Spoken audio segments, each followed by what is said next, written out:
संत रामपाल जी महाराज एक ऐसे महान संत जिन्होंने अपनी सतभक्ति, तत्व ज्ञान, करुणा और सेवा के बल पर समाज में नई मिसाल कायम की है। संत रामपाल जी महाराज की अगुवाई में उनके सभी सतलोक आश्रमों से समाज कल्याण के अद्भुत कार्यों ने समाज को सुनहरे भविष्य की एक नई उम्मीद दिखाई है। संत रामपाल जी महाराज से नाम दीक्षा लेने के बाद लाखों लोगों की लाइलाज बीमारियां जैसे कैंसर, एड्स आदि ठीक हुई। संत जी के ज्ञान से प्रेरित होकर उनके अनुयायियों ने लाखों यूनिट रक्तदान किया।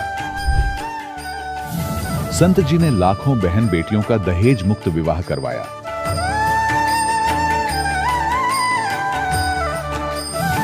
संत जी ने लाखों लोगों का नशा छुड़वाया, करोड़ों उजड़े परिवार बसे। संत जी के आश्रमों में समागम के दौरान निःशुल्क नेत्र चिकित्सा, दंत चिकित्सा प्रदान की जाती है। संत रामपाल जी महाराज द्वारा समय समय पर पर्यावरण संरक्षण के उद्देश्य से बड़े स्तर पर वृक्षारोपण किया जाता है। संत जी ने जरूरतमंदों को तत्काल राहत पहुंचाने के लिए एम्बुलेंस सेवा शुरू की। संत जी अपने अनुयायियों को देहदान के लिए प्रेरित करते हैं, जिससे मानवता की सेवा और चिकित्सा क्षेत्र में सुधार हो सके। संत रामपाल जी महाराज के सभी आश्रमों में हर रोज निःशुल्क भंडारा आयोजित किया जाता है, जहां हर वर्ग, हर जाति और हर धर्म के लोग एक साथ बैठकर भोजन करते हैं।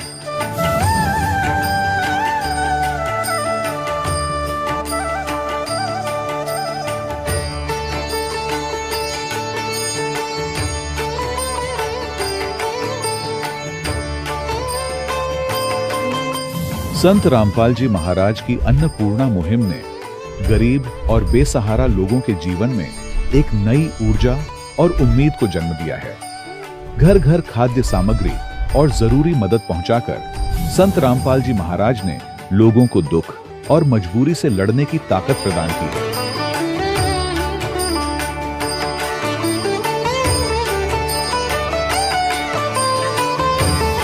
संत रामपाल जी महाराज द्वारा गरीब लोगों के लिए घर बनवाने का अद्भुत कार्य एक ऐसी मिसाल कायम कर रहा है जो सदियों सदियों संत जी की उदारता और दया भावना के तौर पर जाना जाएगा।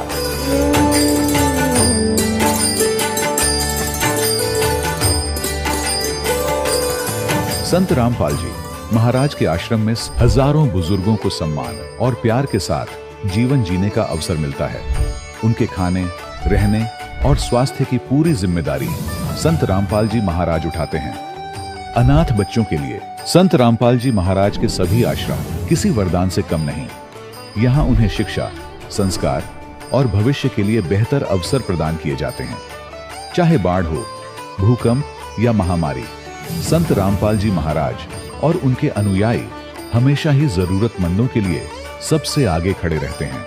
कोविड महामारी के दौरान संत रामपाल जी महाराज के आश्रमों से करोड़ों लोगों के लिए भोजन, दवाइयां और जीवन रक्षक सामग्रियां उपलब्ध कराई गई। चाहे गरीब की मदद हो या किसी शोषित और पीड़ित वर्ग के हक और सम्मान की लड़ाई, संत रामपाल जी महाराज ने हमेशा ही उनकी दबी आवाज को सरकारों तक पहुंचाया है और उन्हें उचित न्याय दिलवाने में अहम भूमिका अदा की है।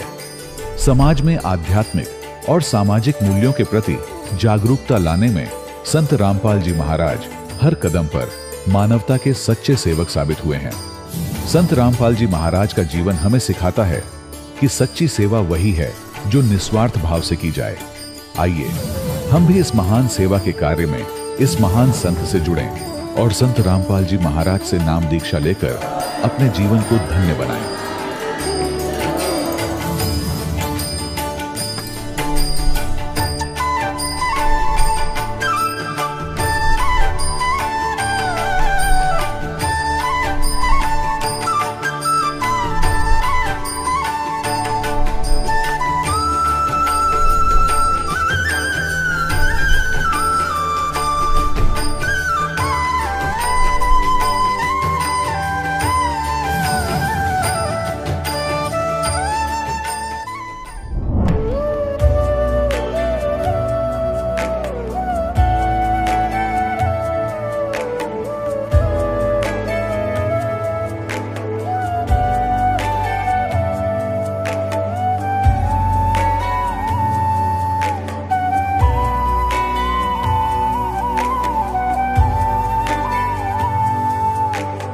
गीता 18 के श्लोक नंबर 62 में भगवान स्वयं कह रहे हैं कि अर्जुन उस परमेश्वर की शरण में जा जिसकी कृपा से परम शांति व शाश्वत स्थान अर्थात सतलोक को प्राप्त होगा। वो परमेश्वर कौन है, कहां है, कैसा है, जानने के लिए कृपया अवश्य सुनिए जगत गुरु तत्वदर्शी संत रामपाल जी महाराज के अमृत वचन। सत साहिब दर्शकों, व्यक्ति के जीवन सफर में यदि सच्चे गुरु का मार्गदर्शन मिल जाए तो कठिन से कठिन रास्ते भी आसान हो जाते हैं। लेकिन गुरु का पूर्ण होना आवश्यक है, क्योंकि अधूरे गुरु से कोई लाभ नहीं मिलता।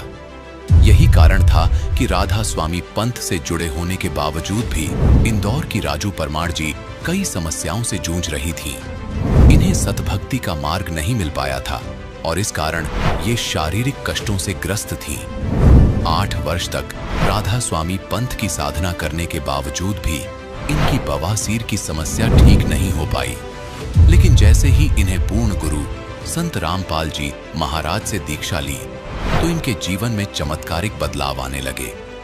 इनकी बवासीर की समस्या ठीक हो गई। डॉक्टरों ने इनके दिल के ऑपरेशन की सलाह दी थी, लेकिन संत रामपाल जी महाराज की कृपा से इनका ऑपरेशन टल गया और अब हार्ट की समस्या भी पूरी तरह ठीक है। संत रामपाल जी महाराज जी ने इनकी ऐसी कई समस्याओं का इलाज किया, इन्हें दुख से उभार कर सुखमय जीवन प्रदान किया। अब सुनिए राजू परमार जी की जुबानी, उनकी अपनी सच्ची कहानी। नमस्कार जी। नमस्कार। क्या नाम है बहन जी आपका? जी मेरा राजू परमार दासी। बहन जी आप कहाँ से हैं? मैं महू की रहने वाली हूँ, तहसील महू। बहन जी संत रामपाल जी महाराज से नाम दीक्षा आपने कब ली? संत रामपाल जी महाराज से मैंने 8/8/2018 में ली है।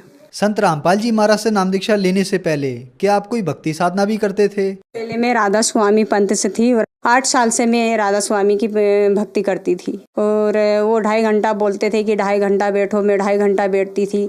2.5 घंटा से भी मैं ज़्यादा बैठती थी। 2.5 घंटा क्या, मैं 2-2, 3-3, 4-4 घंटा बैठती थी कि ऐसे नहीं ऐसे मालिक मिलेंगे। मुझे बैठने से ही मतलब बवासीर की तकलीफ़ बहुत ख़तरनाक हो चुकी थी। उसके बाद में इतना ब्लेड गिरा, मुझे इतना ब्लेड गिरा, कोई 200 ग्राम, कभी 100 ग्राम, बार बार मुझे ऐसा हो रहा था। मैं बहुत परेशान हो चुकी थी। घर में मुझे कोई ध्यान नहीं दे रहे थे, सिर्फ यूँ ही बोलते चल तुझे भर्ती कर दूँ, चल भर्ती कर दूँ। लेकिन मुझे अच्छा नहीं लग रहा था कि बार बार भर्ती होंगी तो और अच्छा नहीं लगेगा। और मैं 2 तो 3 घंटे में बेहोश पड़ी रहती थी। राधा स्वामी की भक्ति से हमें कोई लाभ नहीं मिला, बल्कि मुझे बीमारी और ज़्यादा बढ़ती गई। तो फिर संत रामपाल जी महाराज की शरण में आप कैसे आईं? मेरे बड़े भैया संत रामपाल जी महाराज से जुड़े हुए थे।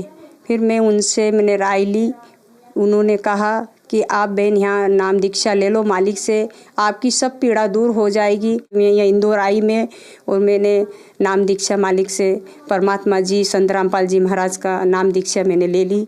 बहन जी हमने सुना है कि जो भी श्रद्धालु संत रामपाल जी महाराज से नाम दीक्षा लेते हैं उनको बहुत सारे लाभ प्राप्त होते हैं। तो क्या संत रामपाल जी महाराज से नाम दीक्षा लेने के बाद आप लोगों को भी कोई लाभ प्राप्त हुए?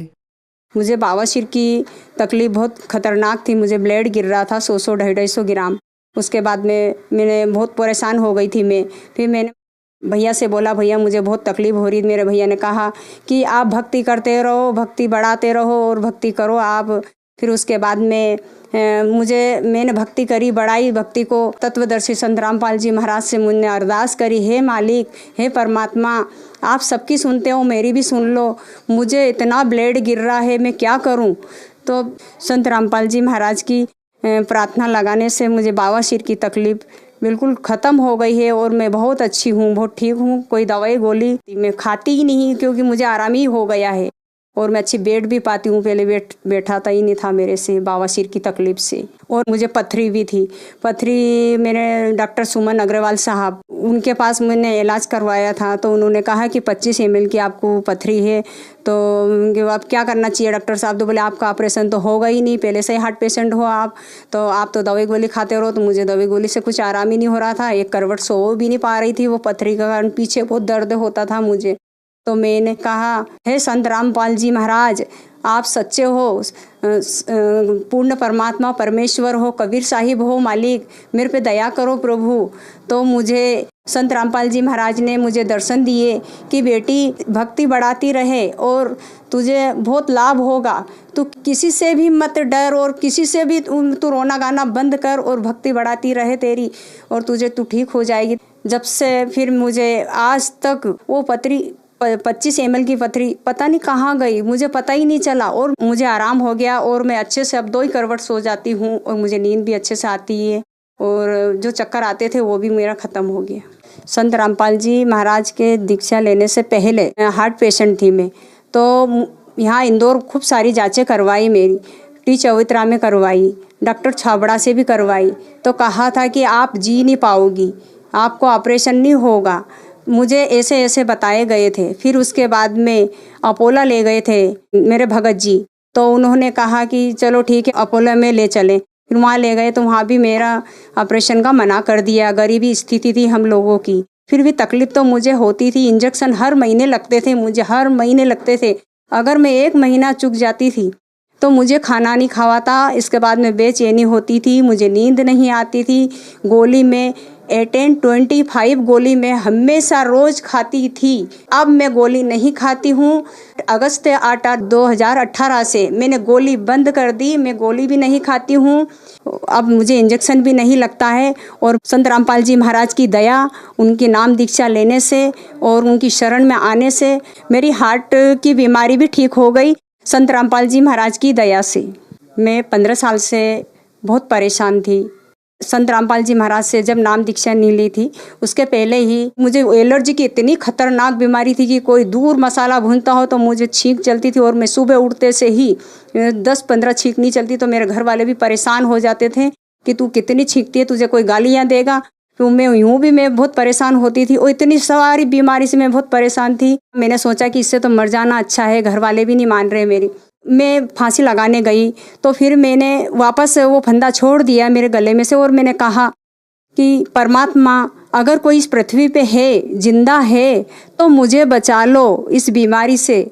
और मैं क्या करूं, मैं बहुत परेशान हूँ, मुझे ब्लड भी बहुत गिर रहा है और मुझे पथरी भी 25 ml की बताई गई है, मैं क्या करूं, मैं बहुत परेशान हूँ। तो ऐसे है ना, फिर मैं परमात्मा से मैंने अरदास करी कि हे मालिक, आप पृथ्वी पे हो, कोई परमात्मा या मालिक है या परम पिता है, कोई भी है, या सृष्टि बनाने वाला मालिक हो, कोई भी है, या भगवान कहते हैं, अगर सच्चे मालिक हो, जिंदा मालिक है, तो मुझे बचा लो, इस बीमारी से बचा लो, नहीं तो मैं आज आत्महत्या करके मर जाऊंगी। फिर मैं ऐसे कैसे जाके मेरे बिस्तर पे मैं सो गई। फिर उसके बाद में मैंने कहा कि राधा स्वामी दिखेंगे, तो मुझे राधा स्वामी तो नहीं दिखे।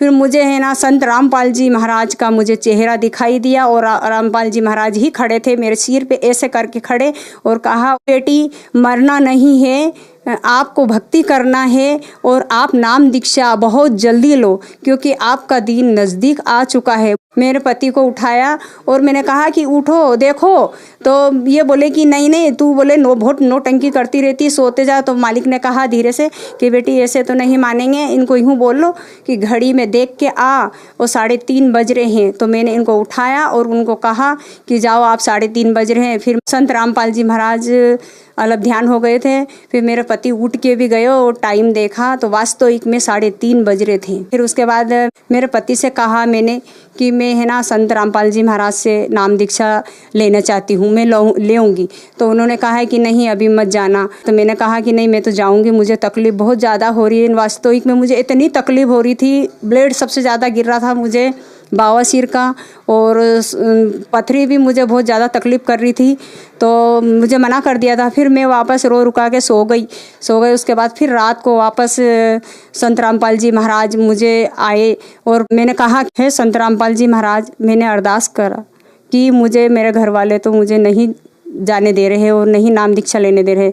तो फिर रात को वापस मुझे संत रामपाल जी महाराज मेरे सिर पे वैसे के वैसे ही खड़े रहे, ऐसे पलंग के पास में ऐसे पकड़ के खड़े थे। वो कुर्ता पजामा, वही सफ़ेद कुर्ता पजामा पहने थे, और यूँ बोले कि बेटी कैसे भी करके निकल यहाँ से और जा, तेरा दिन नज़दीक आ चुका है और तू जल्दी नाम दीक्षा ले बेटी। देखिए अब तू देख ले, तू खुद ही देख ले। और उसमें इतना जीव हिल रहा था, भयंकर हिल रहा था उसमें गंदगी, कि मैं देख के मैं घबरा गई कि बाप रे, ये तो ऐसा बोले बेटा तेरा नज़दीक दिन आ चुका है और तू जल्दी से जल्दी नाम दीक्षा ले ले, भक्ति कर बेटी, इतनी भक्ति कर कि तेरा ये कष्ट दूर हो जाए, तेरा ऊपर काल बहुत हो रहा है।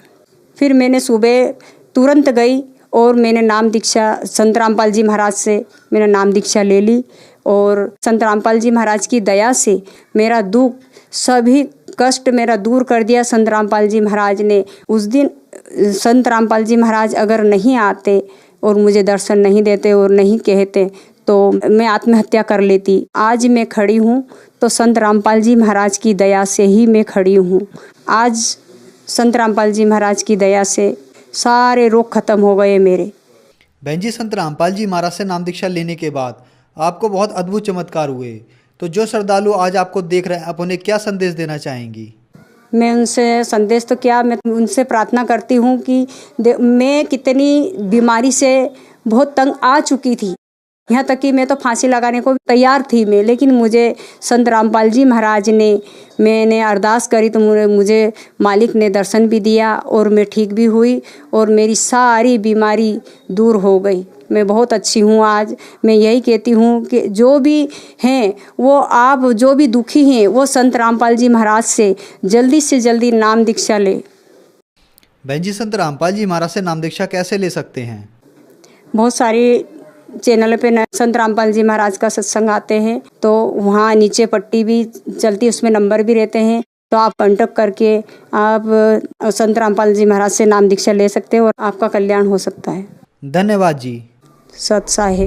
दर्शकों, अभी आपने सुने संत रामपाल जी महाराज से दीक्षा प्राप्त करके सुखी हुए भक्त के अनुभव। अब देखिए जगत गुरु तत्वदर्शी संत रामपाल जी महाराज के मंगल प्रवचन। फिर परमात्मा कहते हैं, ऐसे सतगुरु के फिर गुणगान क्या करूं। आप तो बालक हो, कोई दूसरी कक्षा का, कोई पहली कक्षा का, कोई वैसे सत्संग सुन करने के लिए आया है, लेकिन जब आप इस अध्यात्म ज्ञान से परिचित हो जाओगे, आपकी आंखों से आंसू पड़ा करेंगे। कोठी और कार होगी, मोटरसाइकिल होगी, कोई व्यवसाय बन गया छोटा सा, या कितना कोई अधिकारी लग गया, तो परमात्मा याद दिलाना चाहते हैं कि ये सुख तो थोड़े से दिन का है, 10-20 वर्ष का। रिटायर होने के बाद फिर उसकी आंख भी खुल जाती है, या क्या बनेगी तेरे साथ में। कोई ड्राइवर भी ना मिलता है IAS IPS को, जो अंडे सैर सपट्टे करते पार्का में, ना घर के सुने, बहु गाड़ दे जाते ही सारी तनख्वाह बच्चे ले लें।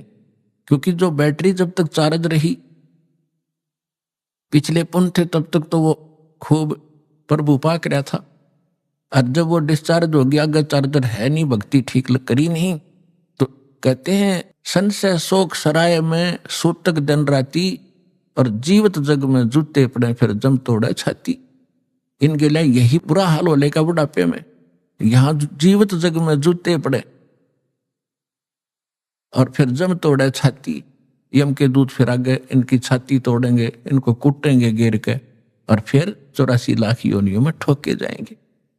तो यहां परमात्मा कहते हैं, 7 समंदर की मसीह करूं, लेखनी करूं बन राय, धरती का कागज करूं, गुरु गुण लिख्यो न जाए। ऐसे सतगुरु का, संत का गुण लिख कर देखो, पूरी पृथ्वी का कागज बना लूं, 7 समुद्रों का इंक बना लूं शाही, और सभी वृक्षों की कलम बना लो, काट काट कर छोल छोल कर, कितनी बन जाएंगी हिसाब लगा लो। और ये सारी खत्म हो जा, धरती जितना कागज भी समाप्त हो जाए, 7 समुद्रों की इंक भी, शाही भी खत्म हो जा, और सब कलम भी घिस जाए, तो भी नहीं लिखा जा सकता। तो पुण्यात्माओं, परमात्मा कहते हैं, भाई गुरु मानुष कर जानते, ते नर कहिए अंध, ओए दुखी संसार में अग काल के फंद। फिर क्या बताते हैं परमात्मा, सतगुरु के सिजदा करूं, कर्म छुटाए कोटि, और जो सतगुरु की निंदा करे, फिर जम तोड़ेंगे ओठ। कि ऐसे महापुरुष ने जिसने हमारे को कितने पापों से बचा दिया, बीड़ी शराब मांस तमाकू के अवगुण बताकर उनसे छुटकारा दिलवाया और ऐसे अनमोल भगवान की पहचान कराई और ऐसा अनमोल मंत्र दे दिया जो आज तक ऋषि महर्षि और ब्रह्मा विष्णु महेश के कान भी नहीं पड़ा। तो फिर कहते हैं सतगुरु के सजदा करूं जिसने कर्म छुटाए कोट करोड़ों कर्मों से बचा दिया। और जो ऐसे सतगुरु की निंदा करे उसको घोर पाप लगता है, अर्थात वो फिर इतनी सजा का पात्र बनता है, जम यम के दूत उसके होठ तोड़ेंगे। होठ फोड़ेंगे मतलब कि ऐसा बुरी तरह पीटेंगे कितने लागो, ये नहीं देखेंगे इसके ये यहां नहीं मारेंगे होठों पर, तो कहते हैं उसके फिर जम तोड़ेंगे होठ। कहने का भाव यह है कि उसको बहुत भयंकर सजा मिलेगी। तो पुण्यात्माओं, सत्संग से ज्ञान होता है। जैसे आप कल के सत्संग में सुन रहे थे कि धर्मदास नाम के एक महापुरुष जैसा परमात्मा लीला करता है उस आधार से उनको मिले। परमात्मा की गुणों में लिखा है कि वो परमात्मा प्रत्येक युग में ऐसी लीलाएं करता है। सतलोक में रहता है, सचखंड में अविनाशी स्थान शाश्वत स्थान पर रहता है, वहां उनका ठिकाना है। परमात्मा मनुष्य दृश्य है। आज तक ये हमारे ऋषि महर्षि हमें ये निर्णय करके नहीं दे सके कौन तो भगवान है और कैसा उसका आकार है और कहाँ रहता है, उसके पाने का मंत्र कौन सा है, और जो ज्ञान आप दे रहे उसका प्रमाण कहाँ है। लोक वेद सुनाया करते, अपनी अपनी दंत कथा सुनाया करते, अपनी अपनी कह गए इस दुनिया के माँ और बिन साहेब की बंदगी कहीं ठोर ठिकाना ना। तो पुण्यात्माओं, अभी तक हमारे को ये पता ही नहीं था कि भगवान वास्तव में है कौन। हम विष्णु जी की पूजा करते थे और फिर कहते थे ध्यान लगाते हैं, क्या देखा कि प्रकाश देखा। भगवान कैसा? भगवान निराकार है। फिर श्री विष्णु जी क्या है?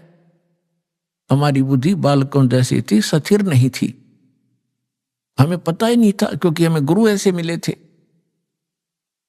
तो परमात्मा कहते हैं मां मुंडू उस संत की जिसते संशय ना जावे। कहते इसे संत ने छोड़ दे तुरंत जो शंका निवारण नहीं कर सकता सारी। तो आज तक हम जितने भी सत्संग सुना करते थे या अनुभव पढ़ा करते संतों के, उनसे संशय समाप्त नहीं होता था, लेकिन हम श्रद्धालु होने के नाते उनको पढ़ते ही रहते थे। तो परमात्मा का एक विधान है, परमात्मा उसी विधान अनुसार अपने सब कार्य करते हैं। परमेश्वर सतलोक में रहते हैं, जिसको गीता जी में शाश्वत स्थान कहा है, सनातन परमधाम कहते हैं। और वहां परमात्मा मनुष्य दृश्य है, एक सिंहासन पर विराजमान है। एक बहुत बड़ा गुम्बद है परमात्मा के ऊपर, बहुत बड़ा एक मंदिर नुमा आकार का, उसके सेंटर में परमात्मा का सिंहासन है। उसके ऊपर मुकुट धारण करके परमात्मा बैठे हैं और सिर पर सफेद छत्र है दाता के। और वहां परमात्मा के एक रोमकूप में करोड़ सूर्य मिला दे, करोड़ चंद्रमा, इनकी रोशनी भी फीकी पड़े, इतना नूर है दाता का। यहां आते हैं तो शोभा को कम कर लेते हैं, हल्का तेज पुंज का शरीर बना लेते हैं, सरल करके आते हैं।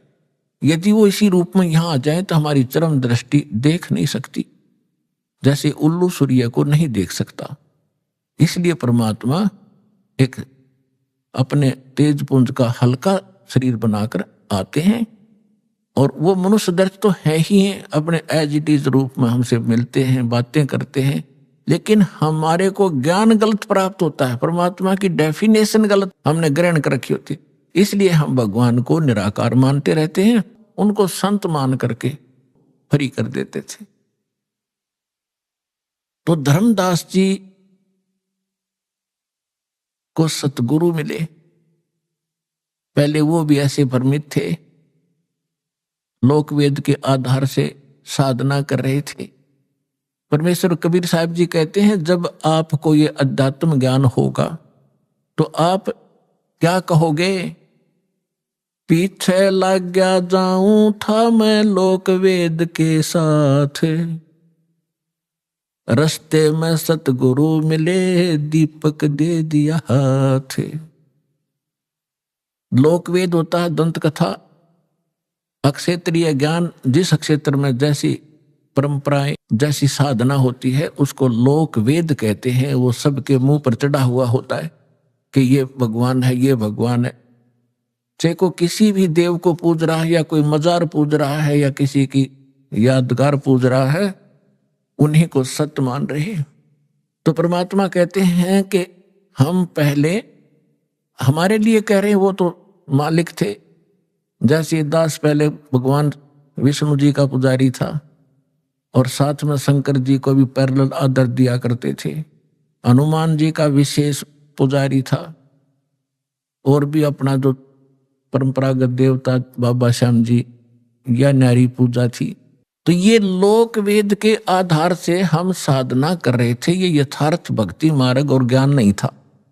और जब ये मार्ग मिला परम पूज्य परमेश्वर के श्रेष्ठ आत्मा पुण्य आत्मा स्वामी रामदेवानंद जी दास को मिले, उन्होंने दास को एक दीपक दे दिया तत्व ज्ञान रूपी कि अब आप अंधेरे में भटक रहे हो, आपके पास कोई मार्ग नहीं है जिसकी रोशनी में आप ठीक चल सके।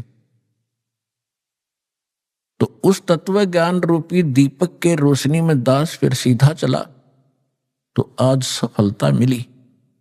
तो परमात्मा कहते हैं, पीछे लग गया जाऊं था मैं लोक वेद के साथ, रस्ते में सतगुरु मिले। और यो तत्व ज्ञान रूपी दीपक टॉर्च दे दी, लालटेन दे दी, किसकी रोशनी में चल, गड्ढों में मत गिर। यहां परमात्मा कहते हैं कि धर्मदास जी को परमात्मा मथुरा में मिले, वहां उनको टॉर्च दे दी, दीपक दे दिया। उसके बाद उनकी दिशा बदल गई। तो इसी प्रकार कल आपको सत्संग में सुनाया गया था कि धर्मदास जी को परमात्मा मिले, लेकिन हमारे अंदर इतना खचड़ा भर गया है ये अज्ञान का, ये जल्दी से समाप्त नहीं होता। दीक्षा भी ले ली धर्मदास जी ने, भगवान को देख भी लिया, लेकिन वो पुरानी कथाएं, पुराना रंग, वो पेंट कहीं ना कहीं किसी कोने में दबा ही रहता है। एक दिन धर्मदास जी ने प्रश्न किया कि हे परमेश्वर, अक्षमा करना अपने किंकर को, मैं पामर प्राणी हूं, लेकिन दाता मुझ नालायक व्यक्ति के अंदर कुछ ऐसी शंकाएं किसी कोने में और जमा हैं, दाता उनका भी समाधान कीजिए। परमेश्वर ने कहा, बोल भाई, जब तक शंकाएं तेरी समाप्त नहीं होगी तू भक्ति खाक करेगा। उसने कहा, भगवान देखो, आप कहते हो कि भगवान विष्णु, भगवान कृष्ण, भगवान श्री राम, इनमें कोई शक्ति नहीं थी, ये कोई कुछ नहीं कर सकते। हमने कथाएं सुनी अपने पहले वाले गुरुओं से कि भगवान श्री कृष्ण ने मोर ध्वज के पुत्र तामर ध्वज को आरे से दो फाड़ करवा के चिरवा के मृत्यु को प्राप्त हो गया था, उसको जीवित कर दिया भगवान। अब ये बात मेरे गले नहीं उतर रही, क्या उनमें शक्ति नहीं थी? भगवान श्री कृष्ण ने सुदामा, उसका मित्र था, दारिद्र बहुत घना था, उसमें बहुत ही निर्धन व्यक्ति था, क्लास फेलो था उनका। एक दिन उनके पास गया जब वो द्वारका के राजा थे, और भगवान 2 मुट्ठी चावल खा के और उसका सुंदर महल बना दिया और घना धन दे दिया उसको।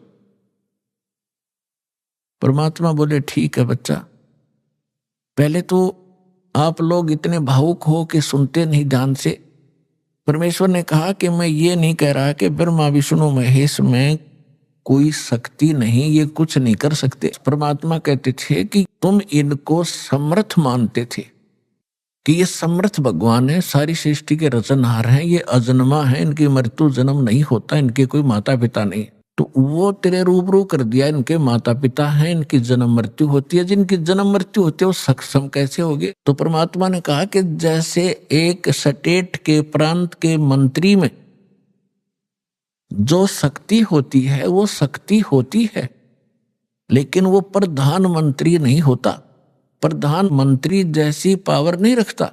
अब परमात्मा ने बताया कि आप कह रहे हो श्री कृष्ण भगवान ने मोर ध्वज के पुत्र ताम्र ध्वज को तो वहां जाके और शर्त रखती कि हम मेरा शेर जो है सिंह ये मांस खाएगा और आपके परिवार के एक सदस्य का खाएगा। जित कथा आपने सुन रखी बहुत बार, ये नहीं सुनाऊंगा आज। ऐसा ही किया गया, ताम्र ध्वज को चीरा गया, वो मर गया और श्री कृष्ण ने जीवित भी कर दिया। उनकी परीक्षा ली, वो सफल हुए। ठीक है, अभी यहां तो श्री कृष्ण ने ताम्र ध्वज तो जीवित कर दिया।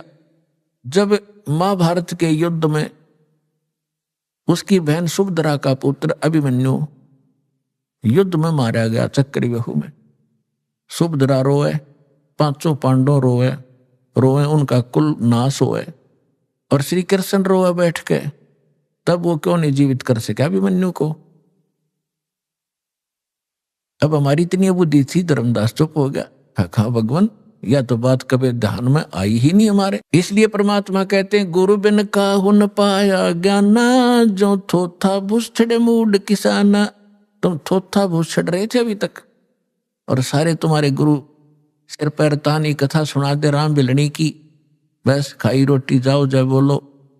ये कोई कहानी थी? ये कोई ज्ञान था तुम्हारा? तो परमात्मा से धर्मदास जी ने पूछा कि भगवान फिर कारण क्या था? कारण ये था कि ताम्र ध्वज की आयु शेष थी और इतनी शक्ति ये रखते हैं, ये तो ऋषि महर्षि रखते हैं। ऐसी तो गोरखनाथ जी ने अपने गुरु मच्छंद्रनाथ का हुका हुआ शरीर अस्थियां उठा के और उसको जीवित करके मच्छंद्रनाथ बना दिया। श्री कृष्ण जी ने केकला तोड़ दिया, क्योंकि जब तक शेष आयु है ये आयु नहीं बढ़ा सकते तुम्हारे भगवान। ताम्र ध्वज की आयु शेष थी, इसने जीवित कर दिया। और अभिमन्यु की आयु नहीं थी, इतना ही संस्कार था, उसको जीवित नहीं कर सके। समर्थ का शरणाग हो रंग होरियो, भाई कदे न हो काज राम रंग होरी हो। होरी मान खुशी के समर्थ की शरण ग्रहण करो। अगर आपकी आयु भी ना होगी तो भी वो परमात्मा आपकी आयु बढ़ा सकता है, समर्थ। इसका वेद प्रमाण देते हैं। ऋग्वेद मंडल नंबर 10 सूक्त 161 मंत्र 2 में स्पष्ट किया हुआ है कि परमात्मा रोगी को भी स्वस्थ कर सकता है, उसकी आयु भी शेष ना रही हो और धर्मराज के पास भी चला गया हो, वहां से भी छुटवा के ला सकता है।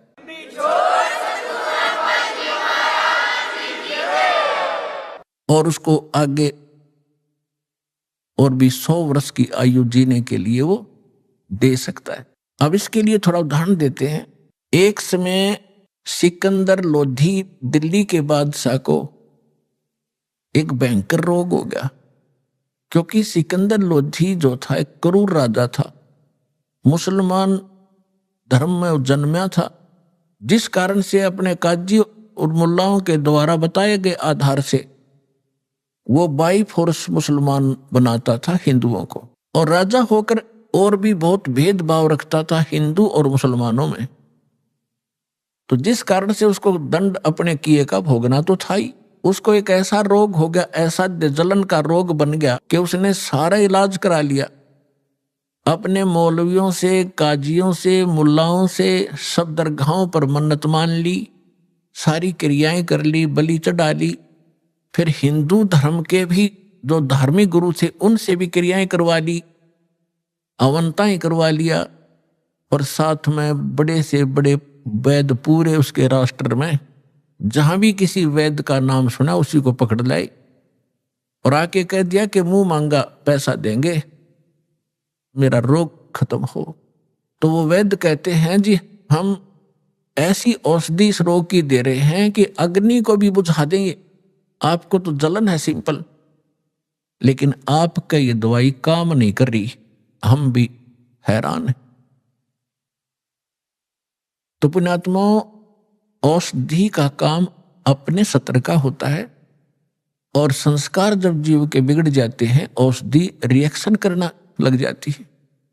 और जब आपको सही शरण मिलती है परम संत की, परमात्मा पूर्ण की, और अब भक्ति दी जाती है, तो भक्ति आप करने से फिर वही मेडिसिन काम करने लग जाती है, और बगैर मेडिसिन के भी परमात्मा ठीक कर सकता है।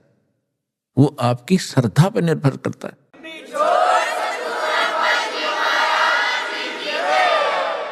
उसके कर्म बिगड़ गए थे, कोई औषधि काम नहीं कर रही थी।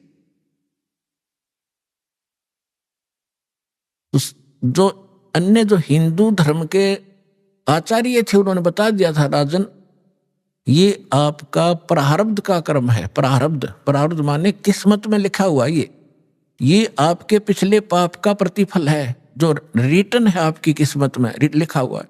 इसको कोई चेंज नहीं कर सकता, ये भोगने से ही समाप्त होगा। लेकिन बेसिक ऐसा कुछ बता भी दिया जाता है, लेकिन दुख में आदमी रुकता नहीं, फिर भी प्रयत्नशील रहता है। उससे पहले एक घटना घटी थी उसके साथ।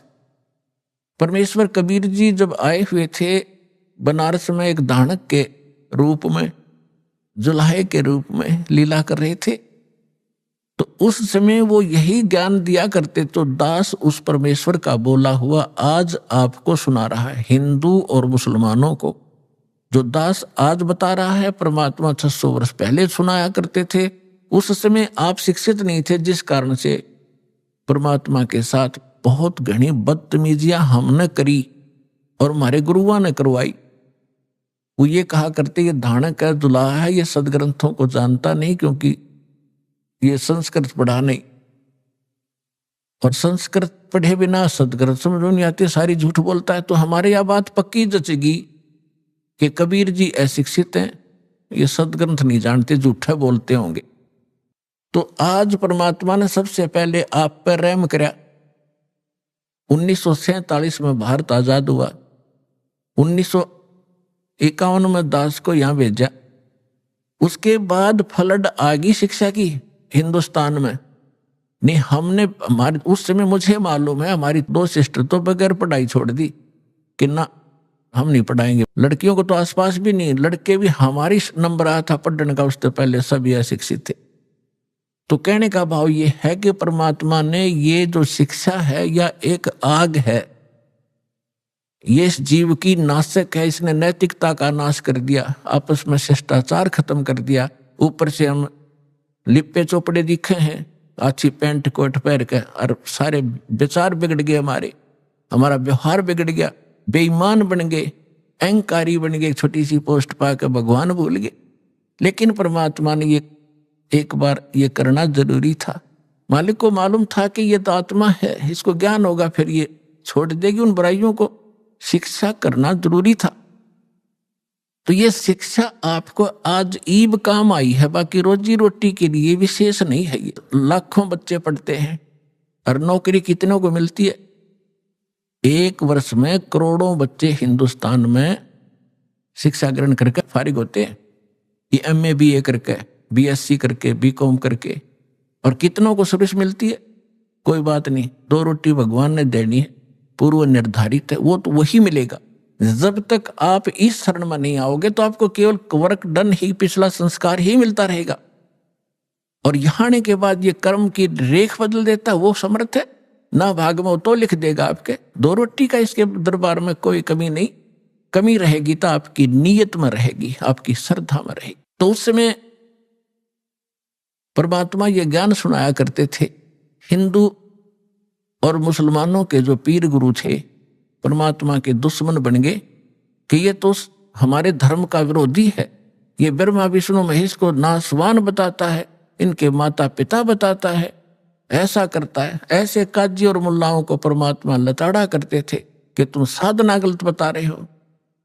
उनको कहा करते थे, एक मुल्ला मस्जिद में कुके, एक पुकारे बोका, इनमें कौन सिरे को जागा, हमको लगा धोखा।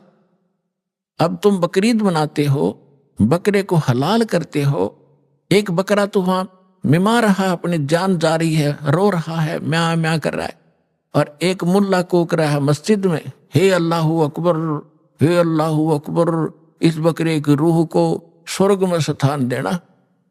जैसे उस मुल्ला के बाप का नौकर है वो भगवान, उसके कहने तो उसने स्वर्ग में भेज देगा उस बकरे की आत्मा ने। परमात्मा कहते हैं जय या रूह तैं भिष्ट पिठाई, तो कर तदबीर कबीला भाई। अगर तुझे डेफिनेट कॉन्फिडेंस है इस बात का कि ऐसी क्रिया से ये बकरे की आत्मा भिष्ट में चली जाती है, तो अपने परिवार ने करके दिखा, तो किसी एक इस तरह भेज उसको स्वर्ग में। तो इस तरह की परमात्मा की कड़वी सच्चाई को वो बालक सहन नहीं कर सके, विरोधी बन गए।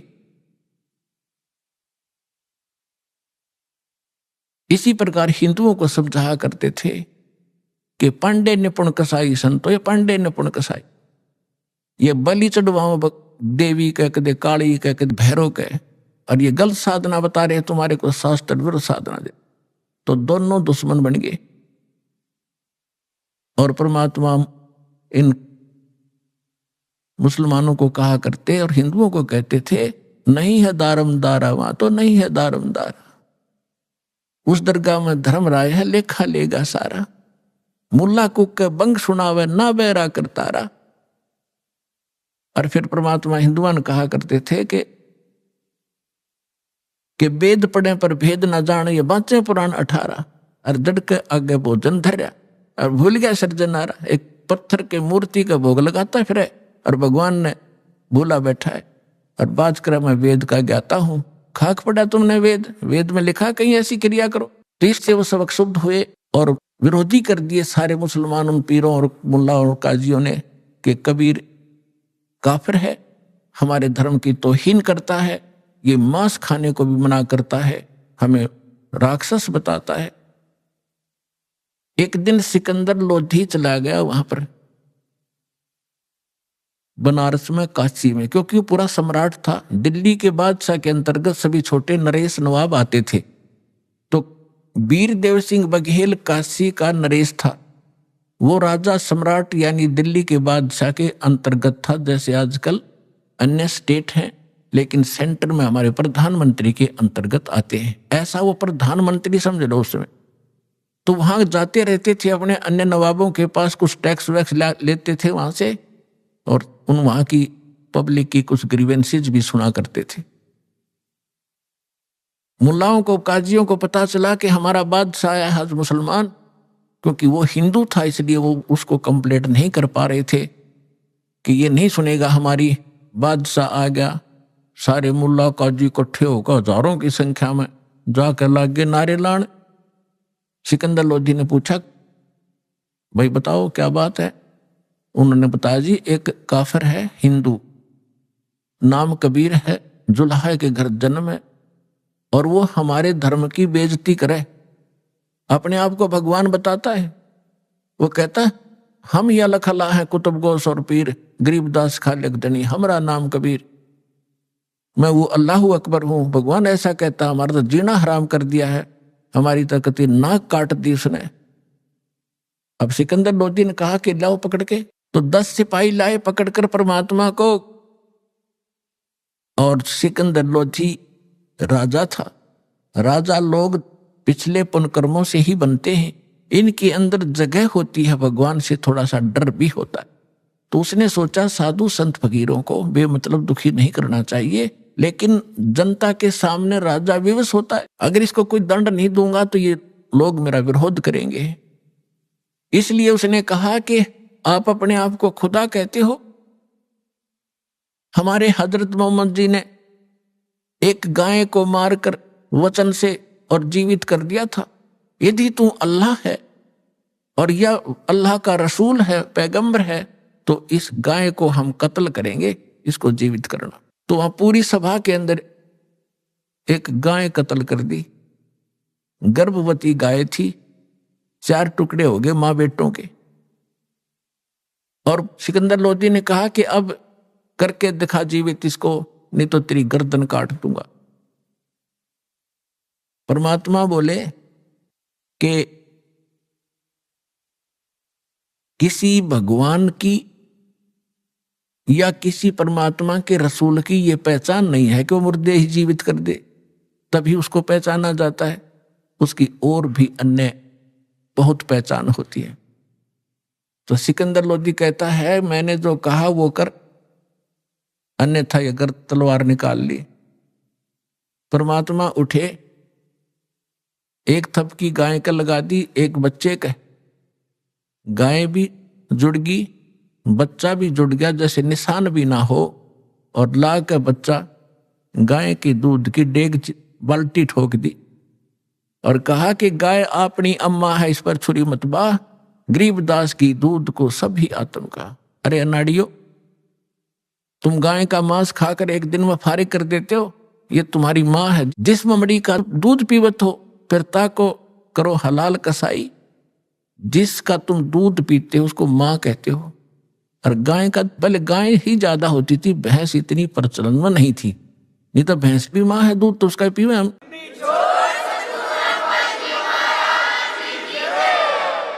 और फिर तुम इसका दूध पीते हो, फिर इसको मारकर खाते हो, तुम्हारी दया को चोर ले गए। तो उस समय सब कांपे खड़े खड़े, क्योंकि ऐसा चमत्कार। सिकंदर तक कांपे, सन्नाटा छा गया। सारे जो बकवास कर रहे थे, जो नकली ढेड थे वो तो चले गए, वो जो मुखिया थे, शेष जितने वहां लाखों हजारों लोग इकट्ठे थे, सबने पर जय जयकार करी कबीर भगवान की और दीक्षा ली उस परम पिता से और अपना कल्याण करवाया। सिकंदर लोधी ने चरणों में लेटकर दंडोत प्रणाम की कि मुझे माफ करो परवरदिगार, मैं पहचान नहीं पाया आपको। परमात्मा बोले ठीक है चल। पालकियां में बैठा के परमात्मा को पालकियों में आदर के साथ, सत्कार के साथ उनके घर छोड़कर आए झोपड़ी में। ऐसे समर्थ थे कबीर भगवान। अभी आपने सुने संत रामपाल जी महाराज के मंगल प्रवचन। आइए अब सुनते हैं संत रामपाल जी महाराज से नाम दीक्षा लेकर सतभक्ति करके अद्भुत लाभ प्राप्त करने वाले अनुयायी के विचार।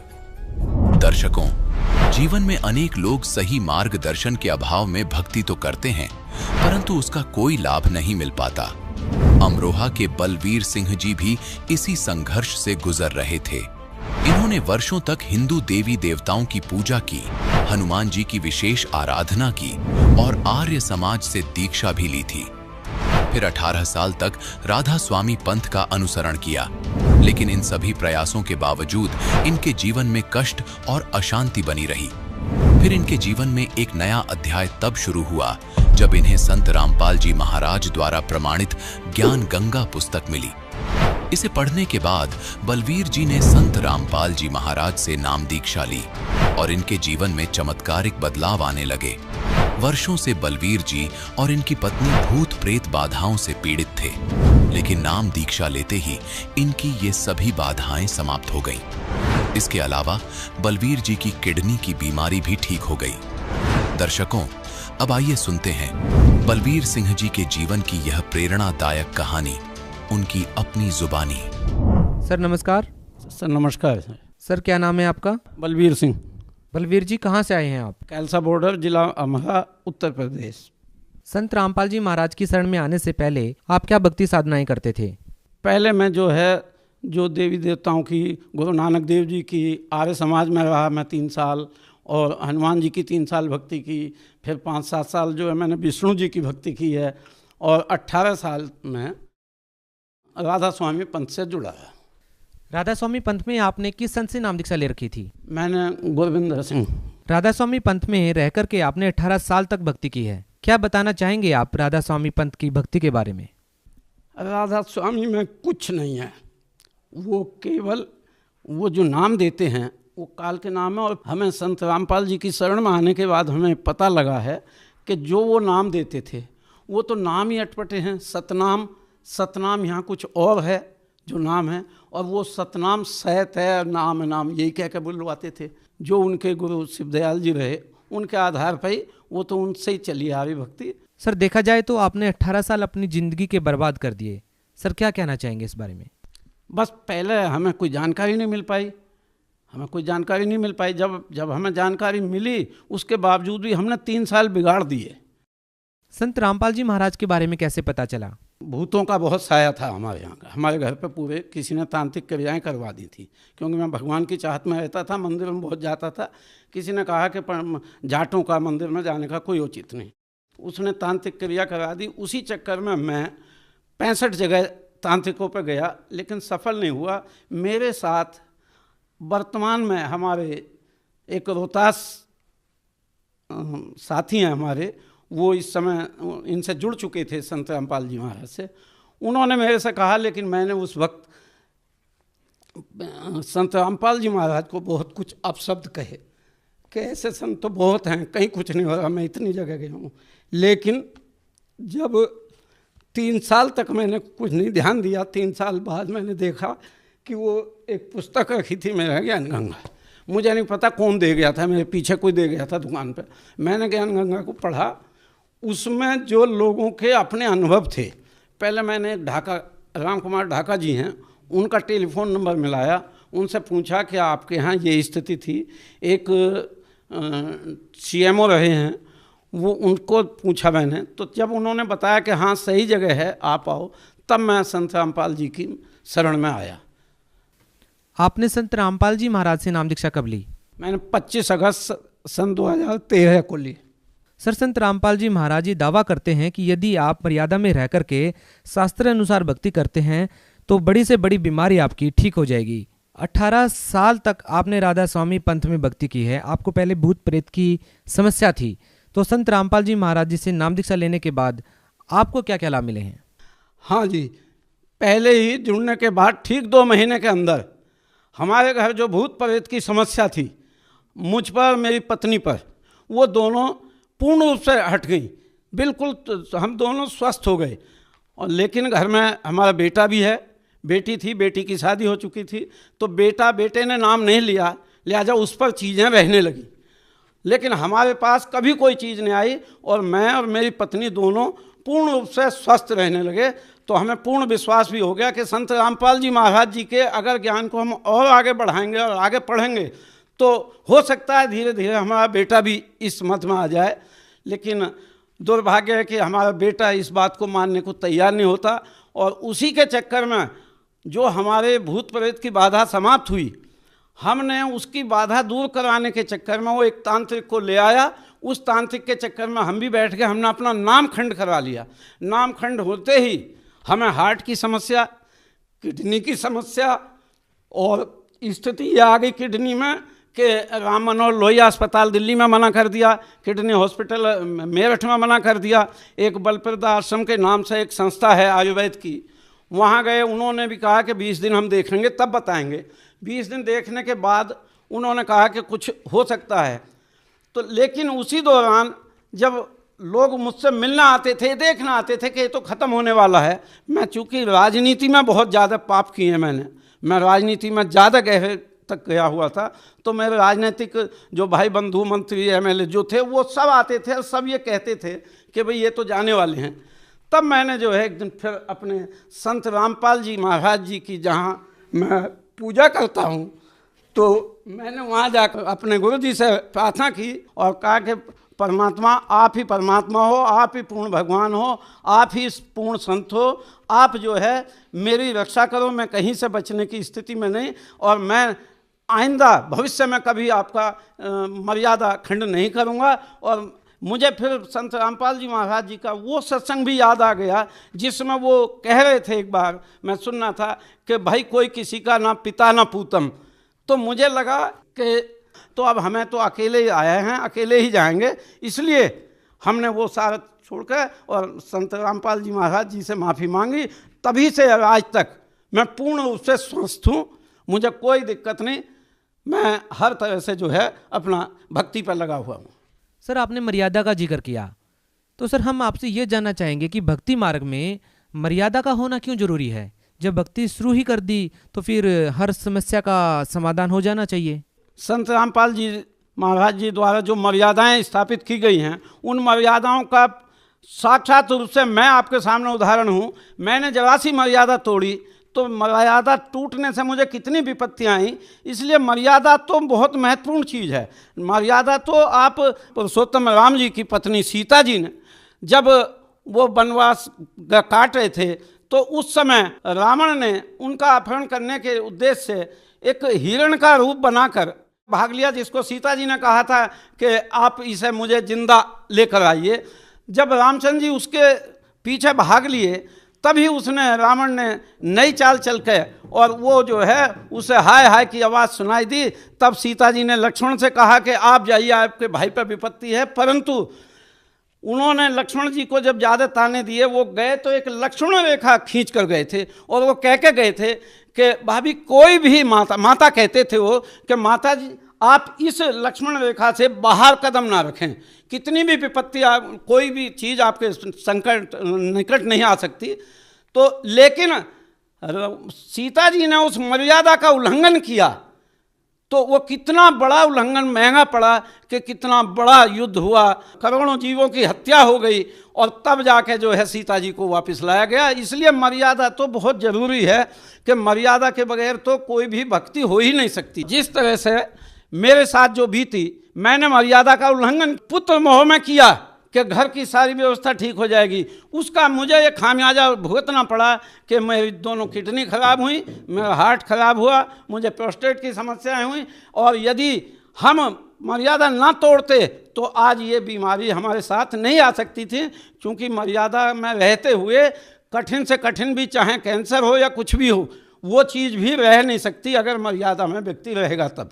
सर देखिए, जो भी व्यक्ति संत रामपाल जी महाराज जी से जुड़ता है तो उसका जीवन बदल जाता है, बहुत सारी खुशहाली उसके जीवन में आ जाती है।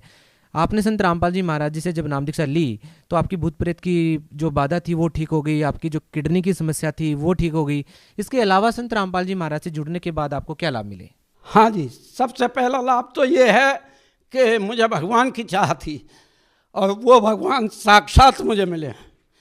दूसरी, मेरी आर्थिक स्थिति उस वक्त तक ये थी कि यदि मैं अपना अमरा को भी जाता था, मेरी जेब में 10 रुपये भी नहीं होते थे और मैं पैदल ही वहाँ से वापस आता था, सवारी पे भी नहीं बैठता था।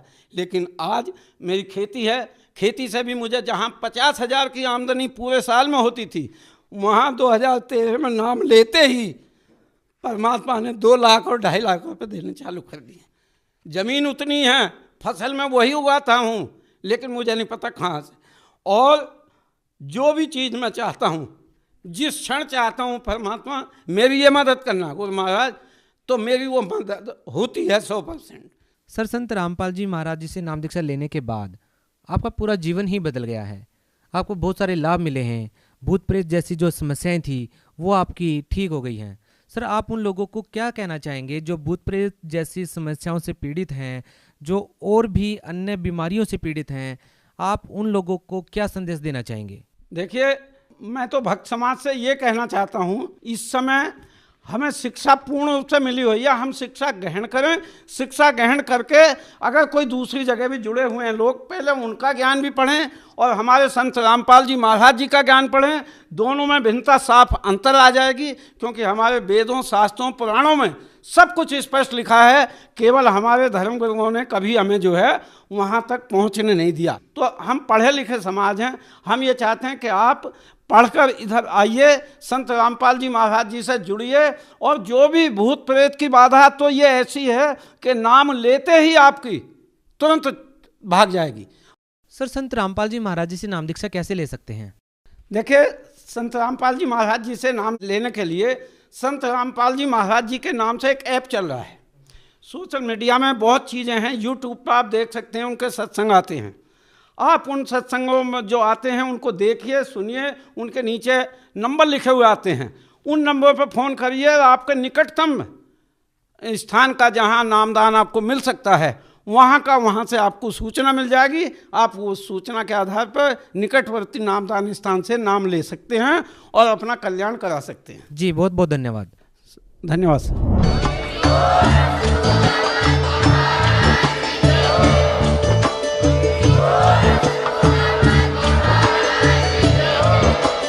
आप सुन रहे थे जगत गुरु तत्वदर्शी संत रामपाल जी महाराज जी के मंगल प्रवचन। अधिक जानकारी के लिए विजिट कीजिए हमारी वेबसाइट www.jagatgururampalji.org। संत रामपाल जी महाराज जी के शुभ आशीर्वाद से पूरे विश्व भर में 500 से भी ज्यादा नाम दीक्षा केंद्र हैं, जिन पर संत रामपाल जी महाराज जी द्वारा ऑनलाइन निःशुल्क नाम दीक्षा दी जा रही है। अपने नजदीकी नाम दीक्षा केंद्र का पता करने के लिए संपर्क करें 8222880541।